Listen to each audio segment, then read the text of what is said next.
സ്വകാര്യ ഹജ്ജ് ഗ്രൂപ്പ് വഴി ഹജ്ജിന് പോയവരുടെ ലഗേജ് ലഭിക്കാൻ ദിവസങ്ങളുടെ കാത്തിരിപ്പ്. ഇപ്പോഴും പലർക്കും ലഗേജ് ലഭിച്ചിട്ടില്ല. എയർ ഇന്ത്യ എക്സ്പ്രസ് വിമാനത്തിൽ കരിപ്പൂരിൽ വന്നിറങ്ങിയവർക്കാണ് സംസം വെള്ളം ഉൾപ്പെടെ ലഭിക്കാൻ പ്രയാസം നേരിടുന്നത്. കഴിഞ്ഞ മാസം 24, 25 തീയതികളിൽ ബൈത്തുള്ള, അത്തീഖ് എന്നീ ഗ്രൂപ്പുകളിലായി ഹജ്ജിന് പോയ 168 പേർ മടങ്ങിയെത്തി.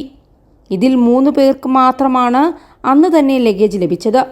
ബാക്കിയുള്ളവർ ദിവസങ്ങൾ കാത്തിരുന്ന ശേഷമാണ് സംസം വെള്ളവും ഈത്തപ്പഴവും ഉൾപ്പെടെയുള്ളവ ലഭിച്ചത്. ഒരു വീട്ടിൽ നിന്ന് ഹജ്ജിന് പോയ 1-ൽ കൂടുതൽ പേരുണ്ടെങ്കിൽ ഓരോരുത്തർക്കും ഓരോ ദിവസമാണ് ലഗേജ് തിരിച്ചു ലഭിച്ചത്. പലരുടെയും ലഗേജുകളും മഴ നനഞ്ഞാണ് വീട്ടിലെത്തിച്ചത്.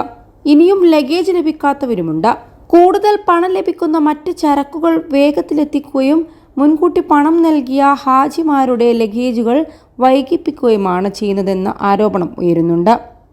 21 ലക്ഷത്തോളം സന്തുഷ്ടരായ ഉപഭോക്താക്കളും 2 ലക്ഷത്തോളം തിമിര ശസ്ത്രക്രിയകളും പൂർത്തിയാക്കിയ മലബാറിലെ ഏക കണ്ണാശുപത്രി Al Salama high hospital, hospital road, Perinthalmanna.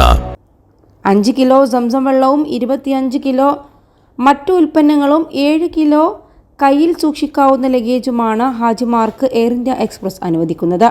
കുറഞ്ഞ ടിക്കറ്റിൽ യാത്ര ചെയ്യാൻ കഴിയുന്ന കണ്ണൂർ, നെടുമ്പാശ്ശേരി വിമാനത്താവളങ്ങളിൽ നിന്നും യാത്ര പോയവർക്ക് 45 കിലോ ലഗേജും 7 കിലോ കയ്യിൽ സൂക്ഷിക്കാനും അനുമതിയുണ്ട്.